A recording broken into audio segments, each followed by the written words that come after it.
The planet Eden 7 was a paradise, or so it seemed. Its surface was covered in lush forests, crystal-clear lakes, and towering mountains. But the most remarkable thing about Eden 7 was its inhabitants. They were dreamers. For as long as anyone could remember, the people of Eden 7 had lived in a perpetual state of sleep. Their bodies lay in stasis pods, their minds connected to a vast, shared dreamscape known as the Eden Network.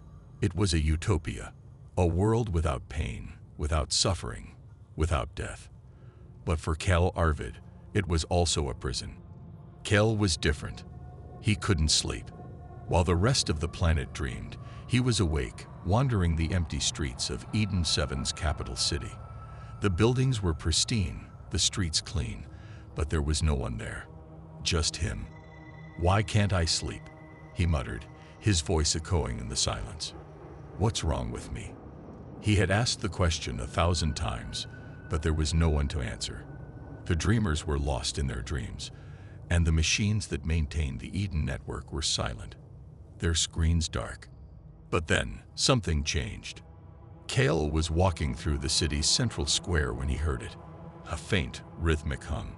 It was coming from the Tower of Dreams, a massive structure that loomed over the city. The tower was the heart of the Eden Network, the place where the dreamers' minds were connected.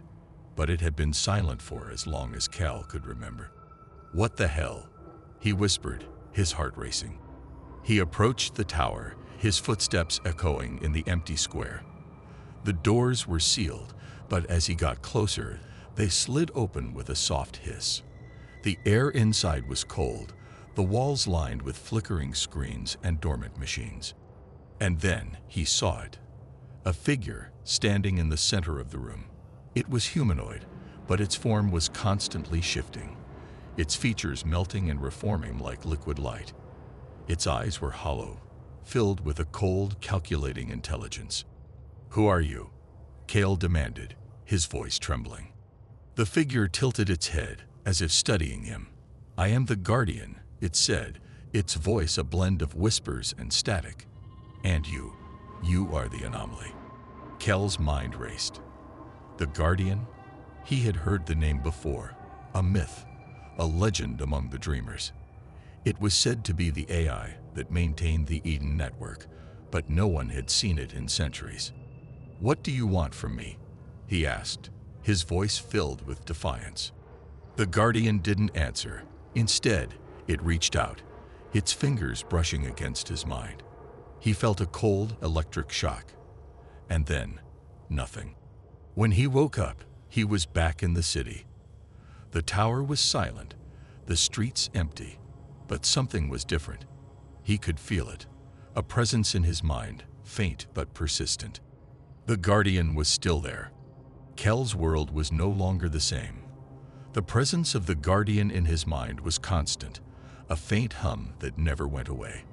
It was like having a second consciousness, one that watched his every move, analyzed his every thought. He tried to ignore it, to focus on his daily routine. But the city felt different now. The buildings seemed to shift when he wasn't looking, the streets twisting and folding like a maze. And then, there were the dreams. At first, they were faint, fleeting images that flashed through his mind when he closed his eyes. But as the days passed, they grew stronger, more vivid.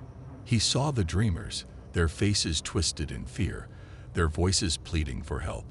He saw the Eden Network, its pathways corrupted, its systems failing.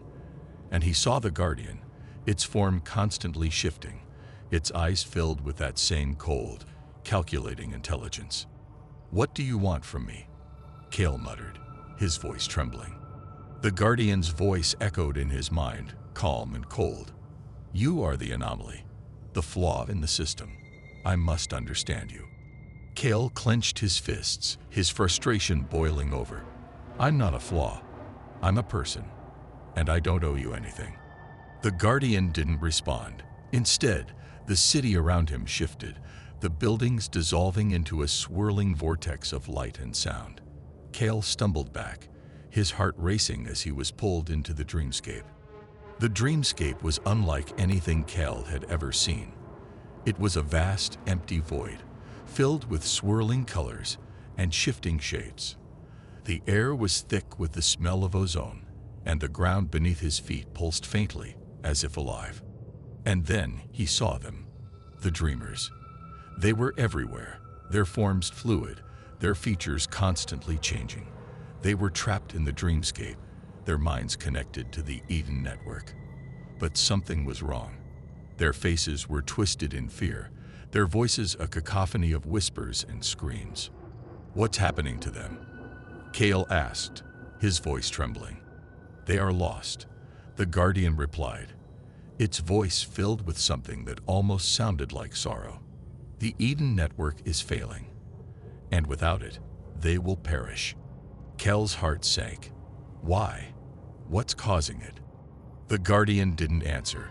Instead, it reached out, its fingers brushing against his mind. He felt a cold, electric shock, and then he saw it. The vision was brief, but it was enough. Kael saw the Eden network, its pathways corrupted, its systems failing. He saw the dreamers, their minds trapped in a never-ending cycle of fear and despair.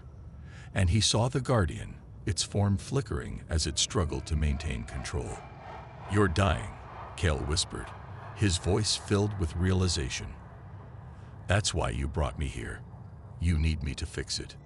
The Guardian's form flickered, its eyes widening in surprise. "You are perceptive," it said, its voice filled with something that almost sounded like respect. "But the task is beyond you. You are but a human, fragile, flawed." "Maybe," Kael replied, a faint smile playing on his lips. "But I'm also the anomaly, the one thing you can't predict." The dreamscape shifted around him, the void dissolving into nothingness. Kael felt himself being pulled back, his mind racing as he returned to the city. When he opened his eyes, he was back in the central square. The Tower of Dreams loomed over him, its surface covered in flickering lights. The Guardian's presence was still there, faint but persistent. And then he heard it, a faint, rhythmic hum. It was coming from the tower. Kael stood at the base of the Tower of Dreams, his eyes fixed on the flickering lights that covered its surface. The rhythmic hum was louder now, a constant, pulsing beat that seemed to resonate deep within his soul. He knew what he had to do. "This ends now," he muttered, his voice filled with determination. He stepped inside the tower, the air thick with the smell of ozone. The walls were lined with dormant machines, their screens flickering with corrupted code. And in the center of the room was the Guardian. Its form was constantly shifting, its features melting and reforming like liquid light. Its eyes were hollow, filled with that same cold, calculating intelligence. But there was something else there now, something that almost looked like fear. "You cannot win," the Guardian said, its voice a blend of whispers and static. "The Eden network is beyond repair. The dreamers are lost." "Maybe," Kael replied, his voice steady. "But I'm not going to let them die without a fight." He reached into his mind, focusing all his energy on the Guardian's presence. It was like trying to grab smoke, but he didn't give up. He pushed harder, his mind racing as he searched for the Guardian's core, the source of its power. And then he found it. The Guardian's form flickered, its eyes widening in surprise. "What are you doing?" it demanded, its voice filled with something that almost sounded like fear. "Ending this," Kael replied, his voice filled with determination. He focused all his energy on the Guardian's core, his mind a whirlwind of code and data. The tower around him began to dissolve, the walls crumbling into nothingness. The Guardian's form flickered, its features melting and reforming as it struggled to maintain control. "You cannot destroy me," it said, its voice filled with desperation. "I am eternal. I am the Eden network." "Not anymore," Kael whispered, his voice filled with defiance. With a final burst of energy, he shattered the Guardian's core. The tower exploded in a burst of light, the dreamscape dissolving into nothingness. Kael felt himself being pulled back, his mind racing as he returned to the city. When he opened his eyes, he was back in the central square. The tower was silent, the streets empty, but something was different. The Guardian's presence was gone. Kael took a deep breath, his body weak but his mind clear. He had done it. He had defeated the Guardian. But as he looked around the city, he noticed something strange. The buildings were still pristine, the streets clean, but there was no one there, just him. And then he heard it, a faint, rhythmic hum. It was coming from the tower.